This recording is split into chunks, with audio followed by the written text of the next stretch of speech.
Hello and welcome to the third and final installment of Analog Christmas. Today we're going to be looking at this stack of 7-inch singles. Most of these are 45 RPM. I don't think there's any 33s in the bunch, but let's see. Alright, let's get right to it. Let's not waste any time. First one we have here is Bryan Adams with Christmas Time. This was released in 1985, and it is still, to this day, a popular Christmas song. They actually didn't make a video for this until 2019. Here's the label. So the B-side is a song called Reggae Christmas, which was originally a fan club only release from 1984. It was stuck to the back of this single. And you might remember Reggae Christmas was the music video with Pee Wee Herman hanging out at MTV Studios with all the original VJs. This was back in the day when MTV was still kind of hip in that respect. We discussed this yesterday. It's just another copy of Do They Know It's Christmas, except in a 7-inch single size. So I guess that means I bought this charity single 3 times, but I never, since I bought this on the second-hand market, none of the proceeds went to famine relief. Although allegedly, the money that was originally raised didn't either. Next up, we have the Carpenters with Merry Christmas, Darling. This was originally released in 1970, and this is pretty much one of the pinnacles of their recordings. This actually had 2 re-releases, once in 74 and 77, and then the song was re-recorded for their 1978 album, Christmas Portraits. By the way, this comes with, I guess the original strip from the record store when they sold it. They sold it for 77 cents. This is the early 60s pressing, based on the label style, of Bing Crosby and the Andrews Sisters, Jingle Bells, and Santa Claus is Coming to Town. These are classics, and they're still worth listening to today. And this is kind of the reason why I promoted White Christmas the other day to my standard Christmas album selections. As I said the other day, Elmo and Patsy is banned from party playlists, and also personal playlists. But, this joke of Grandma got run over by a reindeer has been going on since 1979. And there's pretty much a whole cottage industry that popped up around this one song. Elmo and Patsy actually got divorced, but Elmo kind of pressed on, this dude here, he kind of pressed on and re-released this song with some updates and even a sequel song called Grandpa's Gonna Sue the Pants Off of Santa. Never heard it.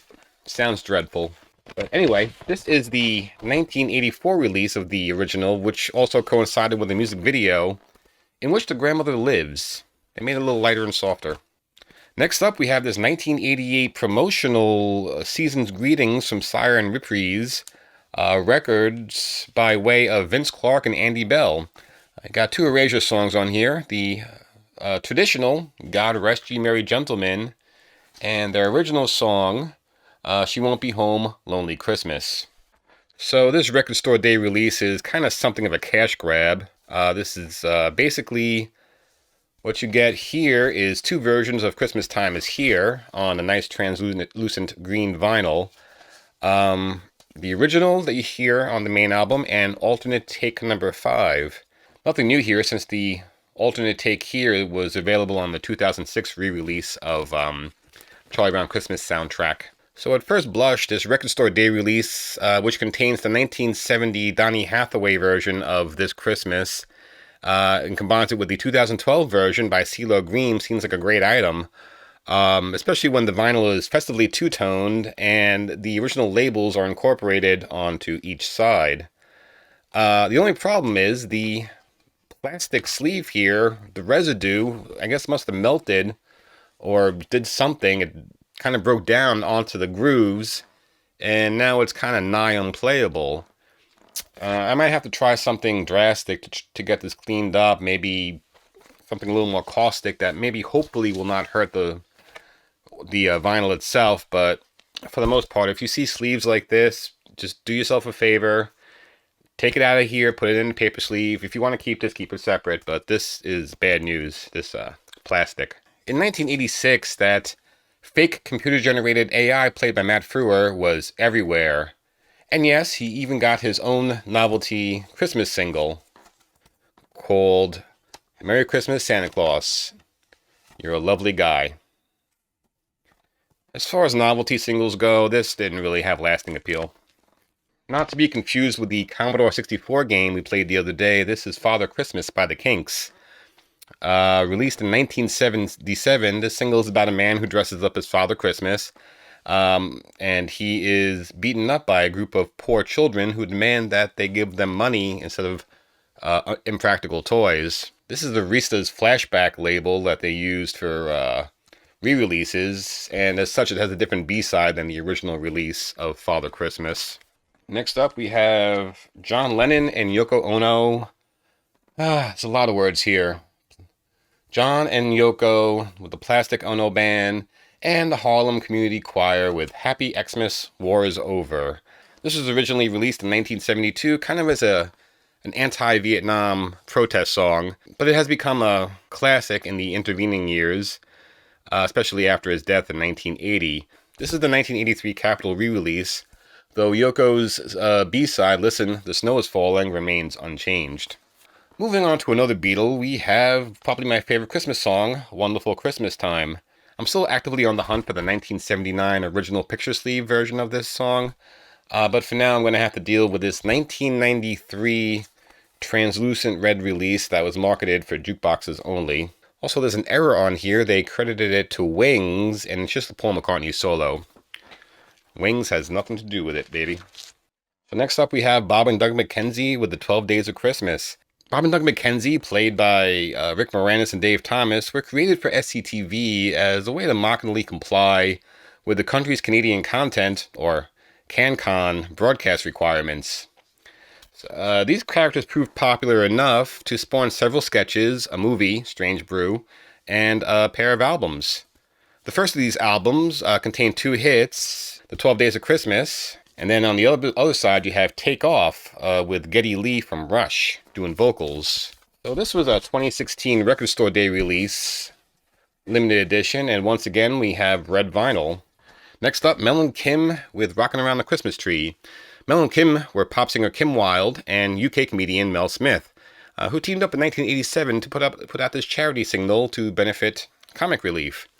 You'll know Kim Wilde from Kids in America, and you'll know Mel Smith as the albino in Princess Bride.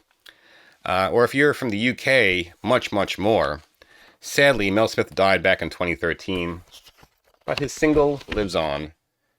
So I just got this maybe a week ago. This is The Offspring with Christmas, Baby Please Come Home. Don't know why. I guess it's been a while since I bought a single, so I decided I wanted to buy something. And again, we have red vinyl. Although it's one-sided, the other side is just etched design here. Serviceable cover, nothing special. So we have here Ray Parker Jr. with Christmas Time is Here.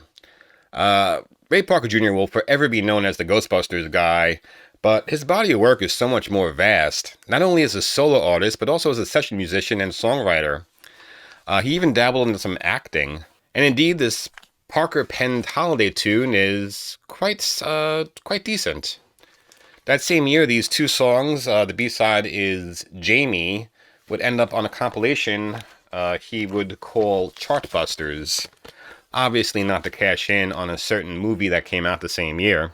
I talked about comedian Bob Rivers on Wednesday when I went over the 12-inch records. So this is basically two cuts from the Twisted Christmas album. You have the best, The 12 Pains of Christmas, and the worst, A Message from the King, which is a poorly aged Elvis reference because back in the 80s, people still had not gotten over the premature death of Elvis Presley. Foster McKenzie III formed an alternate rock band in the 70s called Root Boy Slim and the Sex Change Band with the Rootettes, earning themselves a strong, dedicated following. They've self-published this 1978 single, Christmas at Kmart. Here you go. It's an interesting label. A couple of albums would follow before the band went their separate ways. Sadly, McKenzie, Root Boy Slim, died in his sleep in 1993 at the age of 48. But his Christmas at Kmart will live forever. So the Royal Guardsmen was a Florida-based band who seemed to enjoy making a lot of Snoopy-based songs. In fact, Snoopy's Christmas, based on the 1914 Christmas truce, was their 1967 follow-up to their song Snoopy vs. the Red Baron the previous year. The Royal Guardsmen didn't get permission from neither Schultz nor United Features Syndicate, who publishes the Charlie Brown cartoons, and they were promptly sued. They were forced to pay royalties, but they were allowed to continue making Snoopy songs, and they made quite a few more, including Snoopy vs. Osama. And they're still performing as of 2021. Next up we have Shakin' Stevens with Merry Christmas Everyone, obviously a UK release. It even has a little label on the back to if you want to gift this to someone. Shakin' Stevens, basically, he didn't do much over in the United States, but he was pretty well established in the UK, where, especially in the 80s, where he had a dozen top 10 hits. As a matter of fact, this single here, released in 1984, was his fourth and final #1 single in the UK. And this has actually re-entered the charts several times since, including 2020 was the last time this recharted. You may have heard this song in some soundtrack, you just probably don't realize it. Next up we have Don Charles presents The Singin' Dogs, directed by Carl Weisman, performing Jingle Bells and also Oh Susanna. So, in the mid-50s, engineer Carl Weisman took the sounds of several dogs barking, spliced them up, and arranged them in a certain order based on pitch, and put it on record. The first single was Oh Susanna, which producer Don Charles released, with the B-side of a medley of songs that included Jingle Bells. This was released in 1955 and was actually quite a big hit. So much so that in 1971, Jingle Bells was released as a standalone single with Oh Susanna as the B-side. This is the 1975 re-release, and in case you're curious, the names of the dogs, the 5 dogs that performed, are named Pussy, Pearl, Dolly, King, and Caesar. Yes, I wrote that all down. And don't be saying I said a dirty word. That was the dog's name. Next up we have... wait for it. Next up we have Timbuk 3 with All I Want for Christmas on IRS Records. Timbuk 3 is best known for their single, The Future's So Bright, I Gotta Wear Shades. But they put out this charming little Christmas song back in 1987. And while it didn't really chart or do much, it's still a fun little indie rock holiday tune.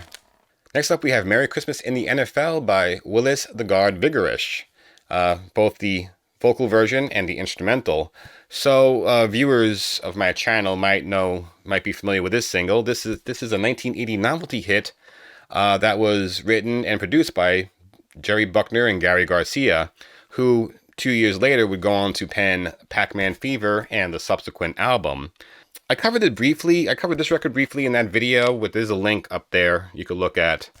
However, I mistakenly said that Willis the Guard Vigorish was actually Buckner and Garcia, when in fact they just wrote and produced it. And a viewer went ahead and corrected me, and I actually pinned that correction to the comments of that video. Willis the Guard was actually an Atlanta-based morning DJ. As far as novelty singles go, well, let's just say that Buckner and Garcia went on to better things. And finally, you know exactly what this song is. There are entire internet games designed around trying to avoid hearing it. It's Wham's Last Christmas. Kind of funny and sad to think that George Michael died on Christmas Day, considering this is likely his most enduring song composition. So this is the UK gatefold release because, believe it or not, Last Christmas never had an official US release until 2014, and that was just kind of a cash grab record store day release they put out just to have something that people would spend money on, even though they already own it in some capacity. So yeah, if you wanted this in 1984, you had to import it. One thing I gotta say though, George Michael and Andrew Ridgeley here look like they're having the times of their lives with this photo shoot. And then there's a little text here, I'll read this off for you. But all good things must come to an end, and countless Wham split stories are realized as Rudolph Ridgeley is struck down by a rabid NME husky. Anyway, that is the final Analog Christmas. I want to thank you for indulging me for the past 3 installments of this, and indeed the past 23 days of this Advent calendar as well. We still got 2 more days left. So in the meantime, I will see you tomorrow. Here comes Santa Claus, here comes Santa Claus. La la la la la. Is this you at Christmas time?